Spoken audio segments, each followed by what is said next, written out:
बिस्मिल्लाहिर्रहमानिर्रहीम। स्टाइक्योमेट्री में आज हम पढ़ेंगे एक्सेस एंड लिमिटिंग रिएजेंट। ये दो टर्म सबसे पहले हमने डिफ़ाइन करना है और इसके बाद एक्सप्लेन करना है with the help of an example. Excess reagent वो रिएजेंट होता है whose some amount is left unreacted after completion of reaction, जिसका कुछ हिस्सा थोड़ा सा अमाउंट रिएक्शन कंप्लीशन के बाद भी बग़ैर रिएक्शन के पड़ा रहे। यानी रिएक्शन हमारे पास कंप्लीट हो गया और उसके बाद भी उसका थोड़ा मकदार जो है वो अनरिएक्टेड फॉर्म में मौजूद है, तो इस किस्म की रिएक्टेंट को हम कहते हैं एक्सेस रिएजेंट। यानी ये ज़्यादा मकदार में मौजूद होता है जितना रिक्वायर्ड होता है हमारे पास। इसके मुकाबले में दूसरा जो है वो लिमिटिंग रिएजेंट है। ये वो रिएक्टेंट है विच कंट्रोल या स्टॉप द रिएक्शन, जो रिएक्शन को स्टॉप कर देता है, जिसकी वजह से रिएक्शन बंद हो जाता है या मज़ीद प्रोडक्ट नहीं बनता। And consumed earlier in a chemical reaction, और ये केमिकल रिएक्शन में सबसे पहले ख़त्म हो जाता है, यानी उसकी वजह से रिएक्शन भी फिर बंद हो जाता है। अगर हमारे पास दो रिएक्टेंट है, एक ए है और दूसरा बी है, अब इन्होंने प्रोडक्ट बना दिया CD। रिएक्शन के बाद जब रिएक्शन ख़त्म हो गया, कंप्लीट हो गया, स्टॉप हो गया, तो उसके बाद अगर हम देख ले और ये जो बी है सपोज कर लेते हैं ये थोड़ा सा मकदार में मौजूद है, अगर रिएक्शन के बाद भी ये मौजूद है तो इसको हम कहते हैं एक्सेस रिएजेंट। और रिएक्शन के बाद ये जो है ये सारा का सारा इस्तेमाल हुआ है, इसका कोई मकदार मौजूद नहीं है, तो इसको हम कहते हैं लिमिटिंग रिएजेंट। अब ये जो रिएक्शन कंप्लीट हुआ था ये किस वजह से हुआ था? ये इस ए की वजह से, क्योंकि ये ख़त्म हुआ था। बी तो अभी तक रह गया है, अभी तक मौजूद है। अगर उसके साथ ए होता तो रिएक्शन स्टॉप ना होता। तो ये जो रिएक्शन कंप्लीट हुआ है, स्टॉप हुआ है, प्रोडक्ट मज़ीद नहीं बनता। ये किस वजह से नहीं बनता? ए की वजह से, क्योंकि ये ख़त्म हुआ है। अगर ये ख़त्म हुआ है तो ये अकेला तो रिएक्शन नहीं कर सकता, तो इसको हम कहते हैं लिमिटिंग रिएजेंट और बी को हम कहते हैं एक्सेस रिएजेंट। एक एग्जांपल लेते हैं, उसके ज़रिए से हम इसको मज़ीद एक्सप्लेन करते हैं।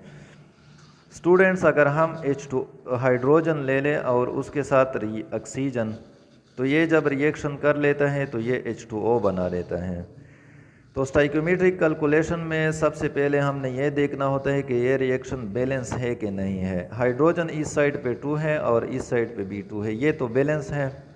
ऑक्सीजन अगर हम देख ले तो यहाँ पे 2 है लेकिन यहाँ पे 1 है, तो इसको भी हमने 2 करवाने हैं। किस तरह? यहाँ पे 2 लगा दें तो ऑक्सीजन 2 हो गए और इसके साथ ये हाइड्रोजन जो है ये 4 हो गए।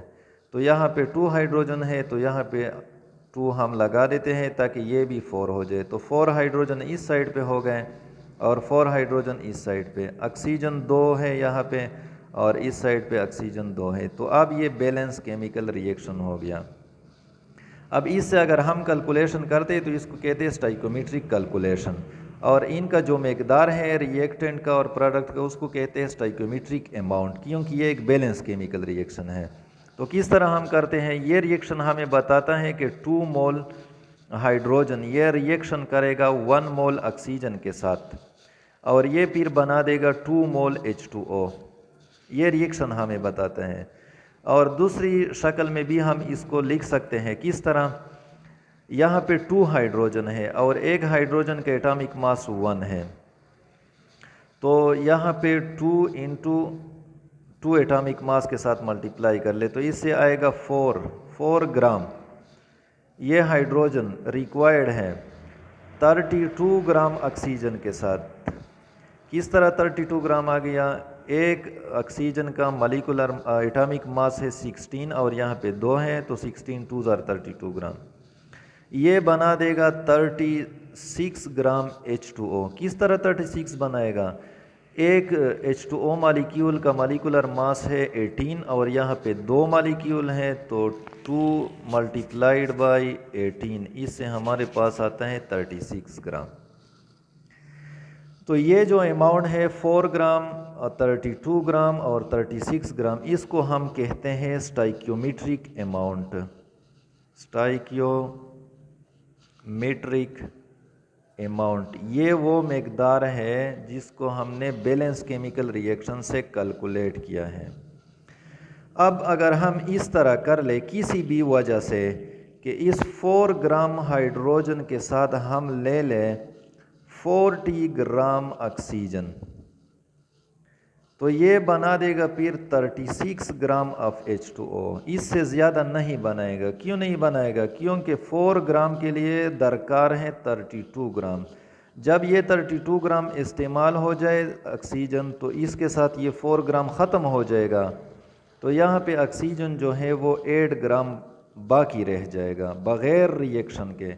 क्योंकि 4 ग्राम के लिए 32 चाहिए, यहाँ पे हमने ज़्यादा ली है, तो ये जो हमने ज़्यादा ले लिया यहाँ पे 4 ग्राम के साथ, और इसने बनाया 36 ग्राम। इस अमाउंट को हम कहते हैं नॉन स्टाइक्योमेट्रिक अमाउंट।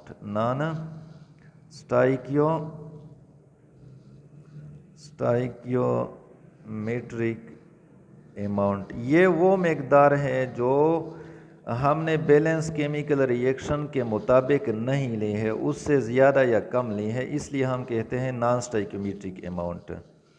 तो ये हम क्यों लेते हैं? ये जो नॉन स्टाइक्योमेट्रिक अमाउंट है ये हम क्यों लेते हैं? इसका कोई वजह होगा। तो 3 वजूहात की बिना पर हम ये एक्सेस अमाउंट में किसी भी रिएक्टेंट को लेते हैं और उस वजह से हमारे पास लिमिटिंग और एक्सेस रिएजेंट रिएक्शन में आ जाते हैं। अब ये वो 3 वजूहात कौन कौन से हैं? नंबर 1, बाज़ दफ़ा इस तरह होता है कि हमारे पास एक रिएक्टेंट जो है वो बहुत ज़्यादा एक्सपेंसिव होता है, तो हम ये चाहते हैं कि ये हम यकीनी बनाना चाहते हैं कि ये जो एक्सपेंसिव यानी महंगा रिएक्टेंट है ये कम्प्लीटली इस्तेमाल हो जाए, तो उसके साथ जो दूसरा रिएक्टेंट होता है वो ज़्यादा मकदार में हम लेते हैं। और हम ये चाहते हैं कि अगर ये जो सस्ता है अगर ये आखिर में रह भी जाए, लेकिन ये जो दूसरा महंगा है वो इस्तेमाल हो जाए कम्प्लीटली। टू इंश्योर, नंबर 1 वजह क्या है? To ensure. इंश्योर का मतलब है कि हम यकीनी बनाएं। To ensure that whole of the expensive यानी महंगा एक्सपेंसिव रिएक्टेंट यूज़ कम्प्लीटली कि ये जो एक्सपेंसिव रिएक्टेंट है ये कम्प्लीटली इस्तेमाल हो जाए। दूसरी तरफ अगर वो सस्ता जो है वो रह भी जाए तो कोई बात नहीं है, इसलिए हम एक रिएक्टेंट को ज़्यादा लेते हैं। नंबर 2, बाज़ दफ़ा हम ये चाहते हैं कि ये रिएक्शन तेज़ हो जाए, फास्टर रिएक्शन कंप्लीट हो जाए, इस वजह से हम एक रिएक्टेंट को ज़्यादा मकदार में लेते हैं। जिस तरह इस केस में है, अगर हम यहाँ पे ऑक्सीजन ज़्यादा ले लें तो ये रिएक्शन बहुत तेज़ हो जाएगा। इस फास्टर रिएक्शन के लिए हम ऑक्सीजन को ज़्यादा मकदार में लेते हैं। तो नंबर 2 वजह जो है to make the reaction faster, to make the reaction faster के वो तेज़ हो जाए, स्पीड उसका ज़्यादा हो जाए। नंबर 3 जो वजह है to complete 100% reaction, to complete 100% reaction. हम ये चाहते हैं कि हमारा जो रिएक्शन है वो 100% हो जाए, यानी उसमें से कोई चीज़ रह ना जाए। हमारे पास 36 ग्राम ऑफ H2O बन जाए। अगर हमारे पास ऑक्सीजन थोड़ा सा बाद में रह भी जाए तो कोई बात नहीं है, लेकिन हम चाहते हैं कि हमारे पास जो रिएक्शन है वो 100% कंप्लीट हो जाए। तो ये 3 वजूहात है जिसकी वजह से हम क्या लेते हैं, एक रिएक्टेंट को ज़्यादा मकदार में लेते हैं ताकि ये 3 चीज़ों में से एक जो है हमें मिल जाए। उम्मीद है आपको समझ आ गई होगी। अगर कोई कन्फ्यूज़न हो तो कमेंट बॉक्स में क्वेश्चन पूछ लिया करें।